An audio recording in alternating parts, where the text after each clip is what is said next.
Okay, so guys, we are going to study equations of ellipse in standard position. तो देखते हैं ellipse जो है, ये हमने इलिप्स बनाया है, इसको हम पूरा अंडरस्टैंड करते हैं कि ये इलिप्स क्या है, क्या चीज़ है, और इसका स्टैंडर्ड पोजीशन में क्या इसकी बेसिकली इक्वेशन आती है।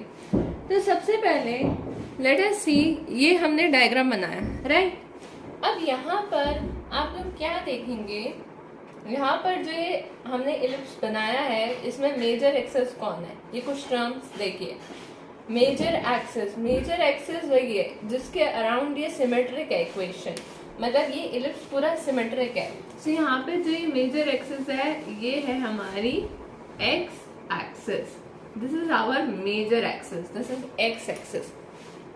Now if we talk about ये मेजर एक्सिस है, अब इसकी लेंथ क्या होगी, ये ए डैश, ये ए डैश की हम बात करें तो हम इसको लेट कर लेते हैं, ये 2a हो गया, यानी यहाँ से लेके यहाँ तक ओ ए पोर्शन हो गया ए, और ये पोर्शन हो गया ओ ए डैश पोर्शन हो गया हमारा ए, और ये टोटल लेंथ होगी मेजर एक्सिस की 2a।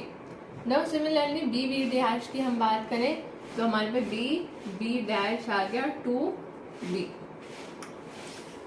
और 2b यहाँ पर देखो, माइनर और मेजर जरूरी नहीं है कि एक्स एक्सिस है तो हमेशा वो मेजर ही होगी, ऐसा नहीं है, ठीक है, वो अभी हम समझेंगे, ऐसा नहीं होता।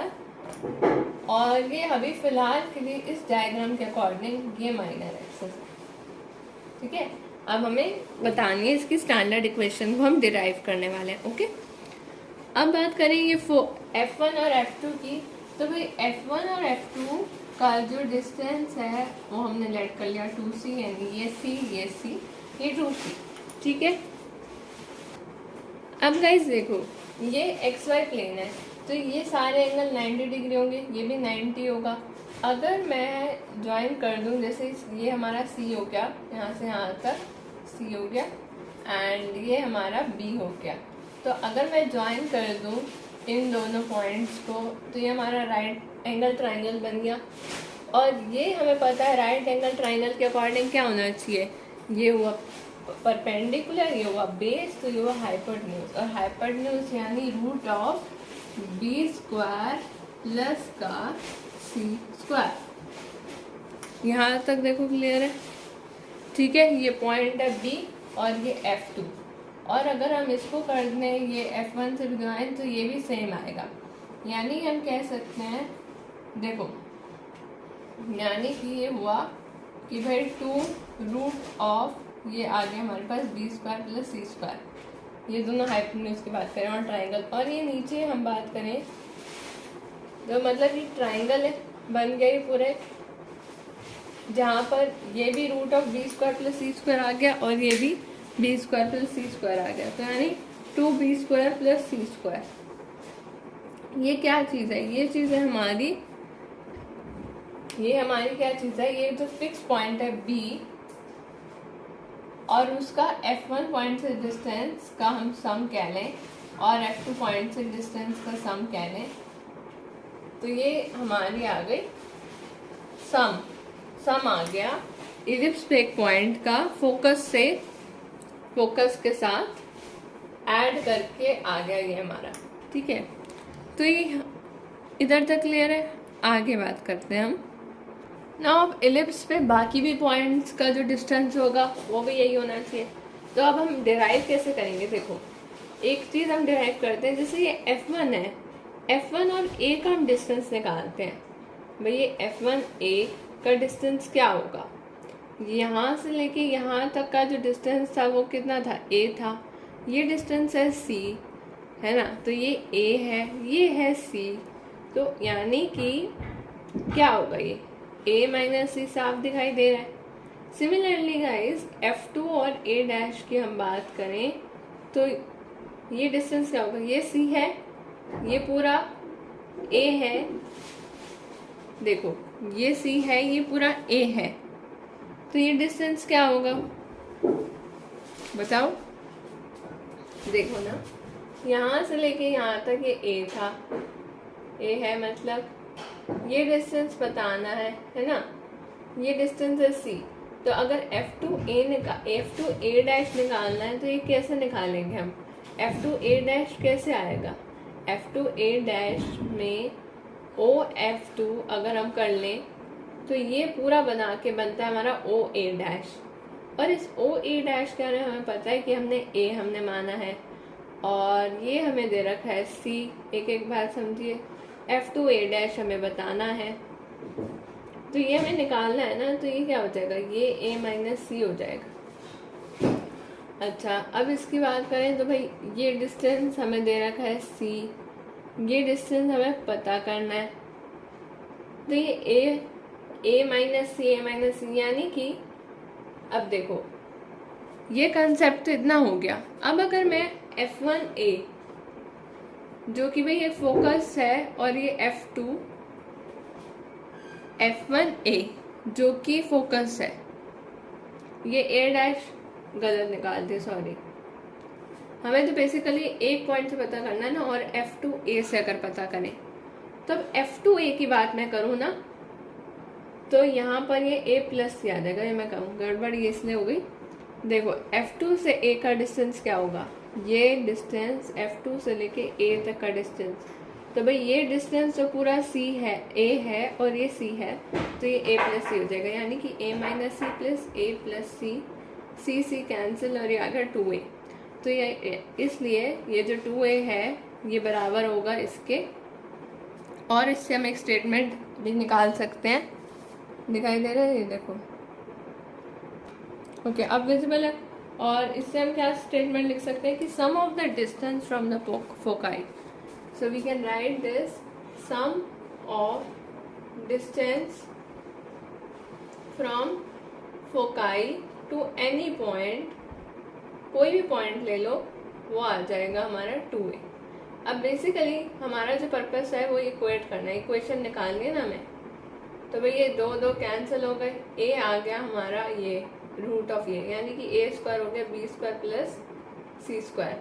तो ये हमने एक फॉर्मूला यहाँ तक हमने निकाल लिया। बोलो यहाँ तक क्लियर है? अब गाइस इसी में एक और कंसेप्ट हम समझते हैं कि C जो है वो हमारा ओरिजिन यानी सेंटर कह लो, सेंटर से फोकस तक के बीच का डिस्टेंस है, तो इसको भी हम ऐसे लिख सकते हैं A square plus B square लिख सकते हैं ना, जहाँ पे A जो है वो क्या है, वो एक सेमी मेजर एक्सिस की लेंथ है, और B क्या है, सेमी माइनर एक्सिस की लेंथ है। तो बेसिकली कंक्लूजन क्या निकाल सकते हैं? कंक्लूजन में हम ये फॉर्मूला निकाल सकते हैं। अब मान लो कि कभी अगर A और B हो गए बराबर, वैसे तो ये पॉजिटिव ही आएगा, अगर A और B बराबर हो गए वैसे ये पॉजिटिव आएगा आंसर। अगर A और B बराबर हो गए तो इसका मतलब हम क्या समझेंगे कि भाई A और B बराबर हो जाएंगे, तो तब तो कोई खास मतलब दिक्कत आएगी नहीं। बट एक सेकेंड, एक तो ये माइनस है, बट इन केस अगर C हो गया 0 तो क्या होगा? तब आपका जो एलिप्स है वो आपका सर्कल बन जाएगा। वाई? बिकॉज जो ये F1 है और F2 ये आपस में कोइंसाइड कर जाएंगे और एक ही पॉइंट आ जाएगा। जब एक ही पॉइंट आ जाएगा तो सर्कल बन जाएगा ना, एक ही फिक्स पॉइंट हो जाएगा। अभी दो फिक्स पॉइंट है F1 F2। अगर C 0 हो गया यानी इन दोनों के बीच का डिस्टेंस 0 है, तो दैट मीन्स ये कोइंसाइड करके तो ये सर्कल बन जाएगा। तो ये कंसेप्चुअल बात हो गई। तो यहाँ तक क्लियर है, तो अब हम आगे बढ़े। ओके गाइस, अब हम बात को आगे बढ़ाते हैं। देखो समझते हैं, इक्वेशन ऑफ एलिप्स निकालनी थी। अभी तक जो हमने इतनी बड़ी मेहनत करी वो क्यों करी? उससे हमारे पास रिजल्ट क्या आया? वो यही आया ना कि कोई भी पॉइंट अगर एलिप्स पे है, sum of the distance from the foci to any point on the ellipse is 2A। And ये हमने रिलेशन इसलिए निकाल लिया। अब इसी रिलेशन की हेल्प से हम स्टैंडर्ड पोजीशन की इक्वेशन को डिराइव करना एक बार सीख लेते हैं, ठीक है। नाउ ये P(F1) प्लस P(F2) दे रखा है, ये 2A के बराबर है। अब ये बराबर कैसे आया? ये कंसेप्ट तो इतना हमने 10 मिनट्स से ज़्यादा लगा दिए यही बताने के लिए। अब देखो, इसको आगे डिराइव करने के लिए हम क्या करते हैं, जैसे Pf1 Pf2 है ना, P पॉइंट के भी कुछ कोऑर्डिनेट्स मान लेते हैं, लेट से x, y मान लेते हैं। अब डिस्टेंस फॉर्मूला तो हमने क्लास में सीखा हुआ ना, तो डिस्टेंस फॉर्मूले के अकॉर्डिंग जिस पॉइंट से हमें निकालना है, जैसे Pf1 की बात करें तो ये आ जाएगा x माइनस c है, तो x माइनस माइनस का c हो जाएगा का होल स्क्वायर, फिर y में से 0 का square, similarly x minus C का होल स्क्वायर प्लस ये सिंपल y स्क्वायर आ जाएगा और ये 2y आ जाएगा। यहाँ तक कोई परेशानी नहीं होनी चाहिए, ठीक है। अब इसमें आगे कुछ नहीं करना है, सिंपल है बच्चा, x प्लस सी का whole square y square 2a minus x minus C का होल स्क्वायर प्लस का y स्क्वायर, ठीक है। अब रूट जो है हम अंडर रूट यहाँ से हटाने की कोशिश करेंगे, तो दोनों तरफ क्या करेंगे, स्क्वायरिंग बोथ साइड्स कहते हैं इसे। जब यहाँ से स्क्वायर हट जाएगा,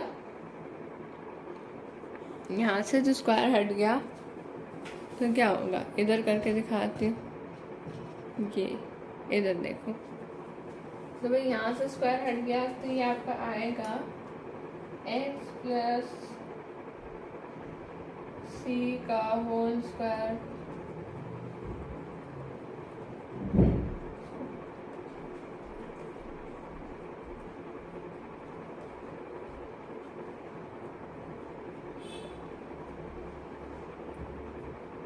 y स्क्वायर, मतलब इसी को आगे कंटिन्यू हमने करना है, कुछ नहीं है, कुछ भी नहीं करना, इसी को आगे कंटिन्यू करना है। तो बेसिकली ऐसे ही हमने इक्वेशन सॉल्व करनी है। और अब इसकी क्योंकि डेरिवेशन इम्पॉर्टेंट नहीं है, कर सकते हो आगे इतना, तो अब मैं आपको कंसेप्ट बताती हूँ आगे का। तो गाइस आगे का पार्ट आप खुद करिएगा, ये आपके लिए होमवर्क ले लीजिए। एंड अब हम आते हैं कि स्टैंडर्ड इक्वेशन क्या हुई, वो हुई हमारे पास x square plus a square plus y square plus b square, जो कि आ गया 1। और ये केस तब का है जब देखो a जिसके नीचे आए ना, a को हमेशा मान के रखो, a जिसके नीचे आए वो मेजर है, वो मेजर एक्सिस है, a जिसके नीचे है, तो इसलिए यहाँ पे x axis is major axis. और अगर इसके नीचे b आ जाए और y स्क्वायर अपॉन में a स्क्वायर इक्वल टू 1 आ जाए, तो यानी कि आप समझ लेना कि भाई y जो है इस केस में y axis is the major axis, ठीक है। आई होप यहाँ तक कोई कंफ्यूजन नहीं होगा, ओके। इस लेक्चर को हम यहीं तक रखते हैं, आगे का हम नेक्स्ट लेक्चर में सीखते हैं, ओके। Thank you guys.